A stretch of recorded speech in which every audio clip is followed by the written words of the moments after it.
Welcome everybody. We're back with Friday Live. I'm Cara Barrett, editor at Hodinkee, and this is my esteemed colleague. Jack Forster, editor-in-chief. Hi everybody. Welcome back this week. We went on a little bit of a hiatus last week, but we're happy to be back. Did you have a good one this week, Jack? Yeah, pretty terrific. Yeah? Pretty terrific. Out of the office for a few days, on the road, but glad to be back. Where were you again? Monaco, for the Monaco Grand Prix. That's right. Yeah. First Grand Prix ever. Very fancy. Yeah, very exciting. Loud, super loud. I believe it. So a lot's happened in the watch world over the past couple weeks since we last saw you. Paul Newman is up for sale. Huge news. So we're all really excited about that. The watch world at least was abuzz about that last week. And so just a little bit about that is the story is pretty incredible. It's a 6239. And people knew of the whereabouts of this watch. We kind of knew it was with the family, but it was just a matter of when it would show up for auction. So the story is it was passed down from Paul Newman to James Cox, who was Paul Newman's eldest daughter, Nell, her boyfriend in college. Yeah. They dated for like 10 years.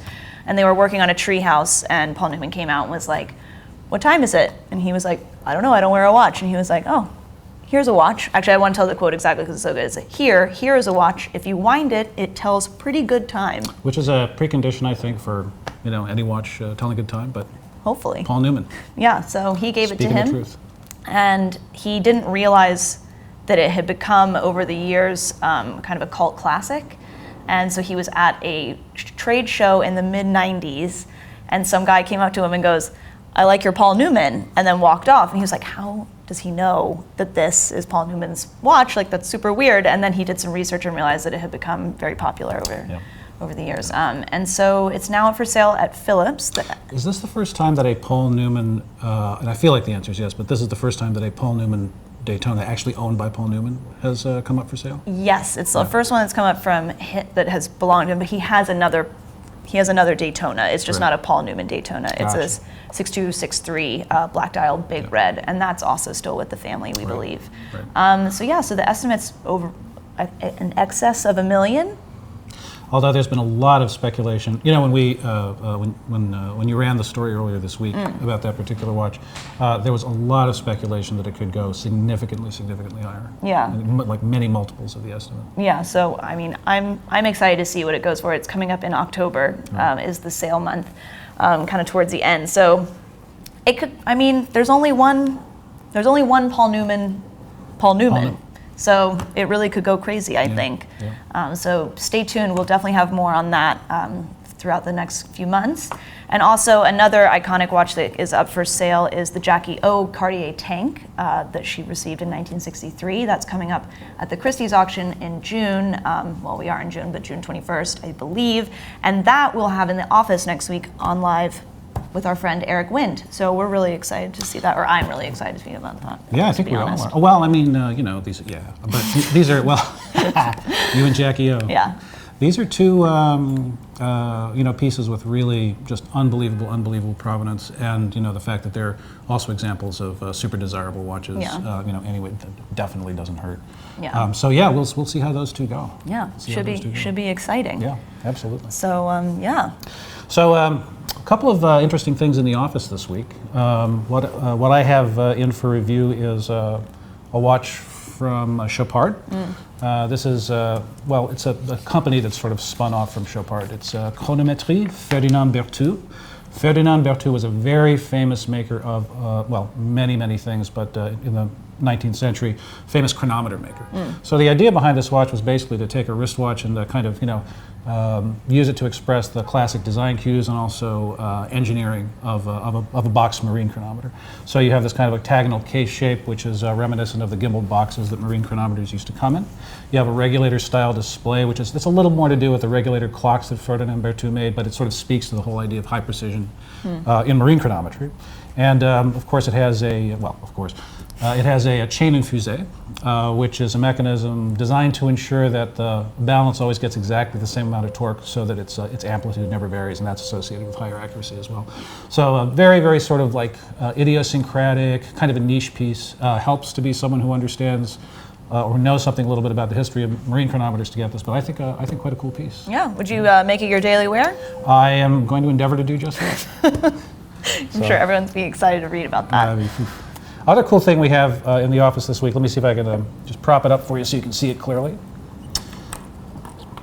This is the new Rolex Sea Dweller, as introduced in Baselworld this year. Yeah. And the thing that got everybody talking was, I think the Cyclops. Right. Yeah. People were pretty upset about that. So what's your take on it? I think it's a great watch. I mean, it's pretty meaty. Yeah. It's a meaty watch. It is. But dwells in the sea. It dwells in the sea. Yeah. But I think part of the coolest thing is the lume that it glows. What was it? The sort of blue. Yeah, it's the blue color, and it lasts twice as long. It lasts like twice as long as any other. Yeah, very long-lasting lume once charged. I don't know. I mean, the Cyclops didn't really bother me. Rolex has always been kind of about functional improvements. Yeah. And I mean, it makes it easier to read the date. Yeah. For sure. And I always say, to all you date window haters out there, the date is kind of the most functional part of a watch. I mean, I use my date window all the time. Yeah, I do too. Because a lot of times I don't know what date it is, and I just want to look at my wrist, and I want to know that it's the 14th or the 12th. So these old brain cells don't work as well as they used to. I'm glad to be reminded of the date, quite honestly. So thank God for date windows. Thank God for date windows. So say we all. But yeah, it's a pretty cool watch. So yeah, that's that. And what's on my wrist is in honor of Father's Day coming up on Sunday, don't forget, call your dad. Yeah. So this is my dad's Patek Calatrava 3919. So it was his first nice watch that he got himself in like 1989. Thanks, Dad. And he let me borrow it for a few months. So this is kind of the watch that I think for me, I remember it as a kid, and it kind of got me interested in watches from an early age on. So this is actually one of my favorite modern Calatravas. I know it's not for everybody, but I really dig the hobnail bezel. Yeah, it's really cool, and it's only 34 millimeters, which I think is really cool to think about. That it was in production, I think, from 1985 to 2002, and so it's nice to think that size was still so relevant during those years. Yep. And so it's been a joy to wear the past week, I guess. So that's what I've got on my wrist. Is Pop getting that back? It'll be a struggle, but I'll give it back to him for You sure. call him Pop or Dad? Dad. Hey, Dad, if you're watching. So that's what I've got going on. Well, all right. Should we move on to the fun segment? The more fun, the fun and sad. Fun, sad, serious. It's got everything. It's got everything. So one of the things that vintage watch folks often talk about, wonder about, is radium. And so radium, as everybody knows, was used as a luminous material on watches and clocks, also cockpit instruments for aircraft. Dashboard instruments for cars. They were just slapping it on everything for a while there. Yeah. And the great thing about radium is, a little bit about the way it works. Radium is radioactive. And the way that it works basically is you take a material like zinc oxide that will fluoresce when radiation hits it, that will glow. You mix that with radium in a binder, and you've got a paint, and then you can paint it on stuff that you want to see glow in the dark. So they put this stuff, like I was saying, pretty much all over everything back in the day. Now, the great thing about radiation is, of course, that radium is that radium paint is that it will glow without having to be pre-charged by light. The downside is that it's radioactive, and radiation is a hazard. And there was a very, very famous, not really an incident, but a sort of development in the history of safety culture at work that happened with the so-called radium girls back in the teens and 20s of the last century.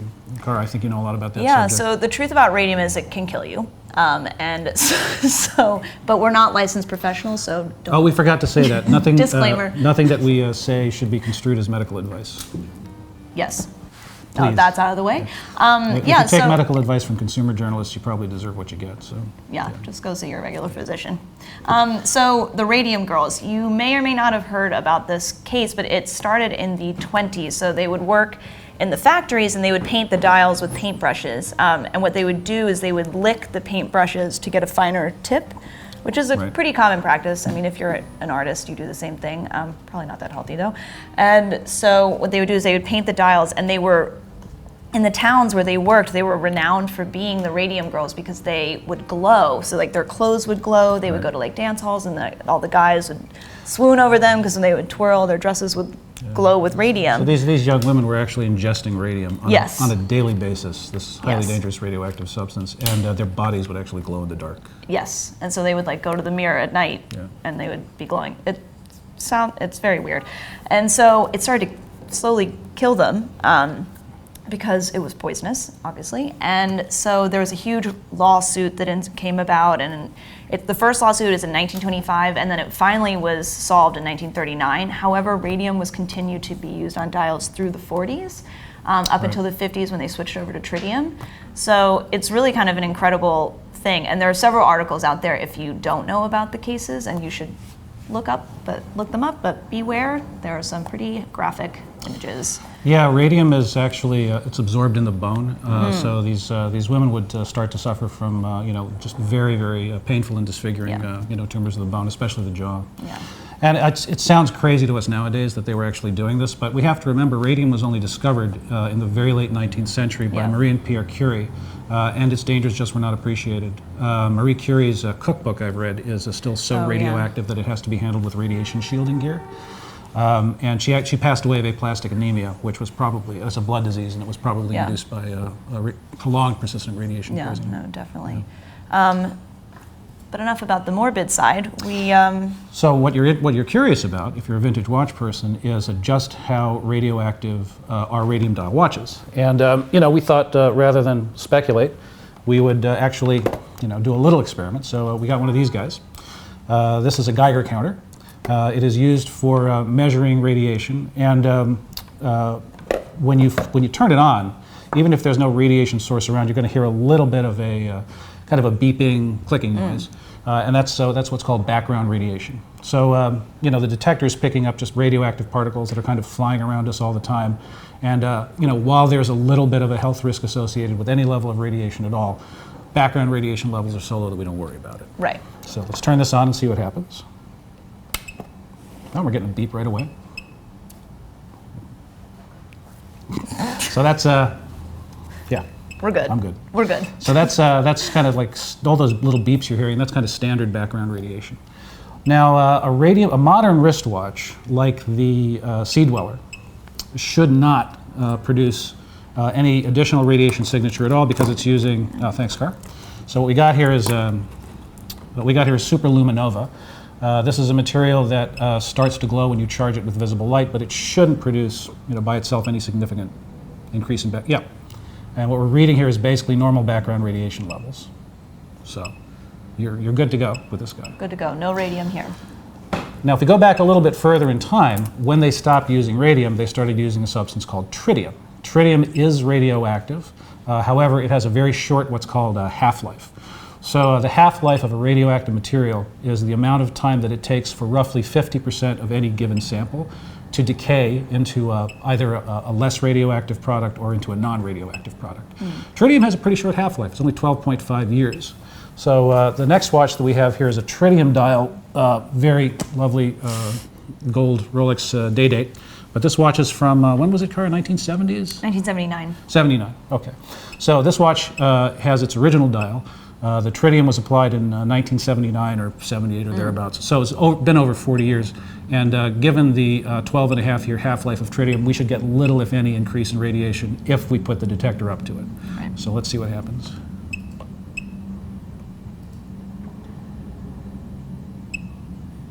And again, we're reading basically background radiation levels of radiation. Right. Now, if we go back even further in time, of course, we're getting into the realm where radium was actually used extensively for dials. And we have a few items here from the office. One of them is a radium dial desk clock. Let's see, where is it? One of our colleagues has it at his desk. Nice vintage clock. You can see these, beautifully kind of, cream-colored faded markers. But when we put the detector up to it, so that's pretty hot. Background radiation. That's so fun. Now, a couple of things worth noting here. We said that tritium has a half-life of 12.5. We said that tritium has a half-life of 12.5 years. Radium actually has a half-life of around 1,600 years. So basically, anything that had radium paint applied to it, the radium paint is still there. It's going to be basically as radioactive, even 50, 60 years later, as it was when the radium paint was first applied. Right. So a clock sitting on your desk is one thing. But what about a watch that's sitting on your wrist? So let's take a look at a vintage wristwatch from the 1940s.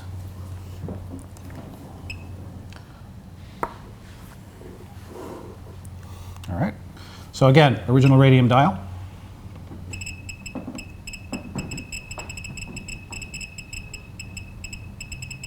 And definitely radioactive. Definitely radium. And significantly over background radiation, as you can see. And pretty much for all of these watches, that we have several here in from roughly the same time period, the 1940s. If you put the detector up to it, and it's an original radium dial, depending on the amount of paint applied, how thickly it was applied, those are really the factors that are going to determine just how much of a signature you get on the Geiger counter.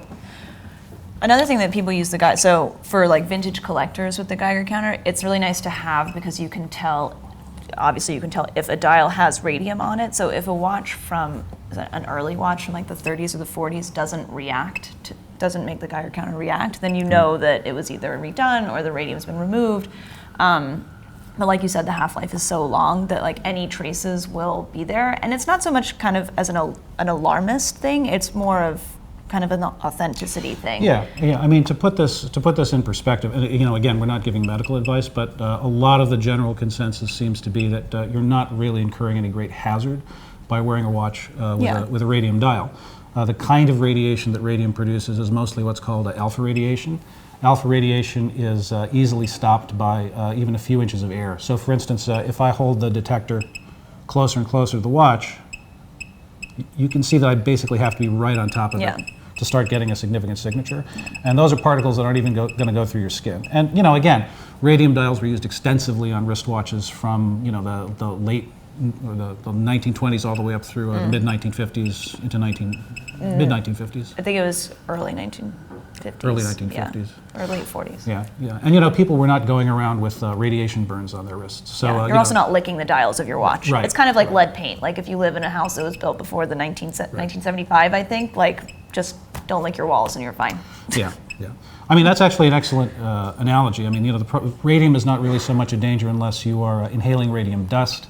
Or you're working with with one of these things, and you happen to get some of the powder on your skin and get it into your mouth. Other than that, you're probably pretty safe. Yeah. So again, this guy from the 1940s. Yeah. And a modern watch with a superluminova dial. On the one hand, we have got quite a little buzz going there, and on the other hand, nothing. Just like that. So that's it. We've had a lot of fun with the Geiger counter in the office. Yeah. It's a great little gadget to have. And if you're into vintage watches, pretty terrific thing to have, just to sort of lay on the watches that you have and see whether it is actually that original dial that you bought. Exactly. Okay, so what we also like to do every week is take questions from you folks, and let's see if we have anything. Here, do you want to turn this on? Any reader questions? While we wait and see whether anything is coming in to Friday Live. There were a couple of interesting questions that readers posed about some of the articles that we did.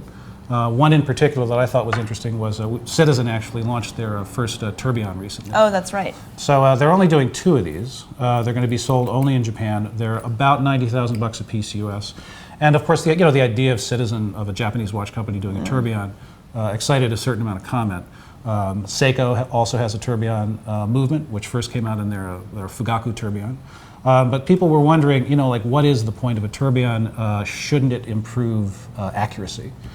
And the reality is the tourbillon was, of course, intended to improve accuracy. In modern wristwatches, it really depends. Some modern tourbillon wristwatches really are intended as, sort of experiments to see whether or not variations of the tourbillon can produce greater accuracy in a wristwatch. So that would include things like the gyro tourbillon, multi-axis tourbillons. A lot of them kind of fall into this category. So Jaeger-LeCoultre's gyro tourbillon, the tourbillons made by Grubel Forsey, I think are terrific examples. But By and large, I think when you see tourbillons nowadays, they're there as a sort of demonstration of capability, rather than as aids to better accuracy per se. Right. So, they look amazing. They were, at one time, extremely difficult to make, so they have an aura of kind of exclusivity around them. Right. But generally, they're there for visual razzle-dazzle. And even in the case of watches like the Gyro Tourbillon, you are getting a lot of spectacular visuals, along with, this kind of thought experiment about whether or not the tourbillon is relevant in a wristwatch. Sometimes I feel like the tourbillon can be a little overdone, but I do think that it's an interesting complication. So. Okay. One question coming in. Someone says, please try holding the detector against the back of the watch. All right. That's an excellent question. Turn this puppy back on. You can't get enough Geiger counter. More Geiger. So that's really interesting. We're getting a little bit more than background radiation, but I think that if we put the...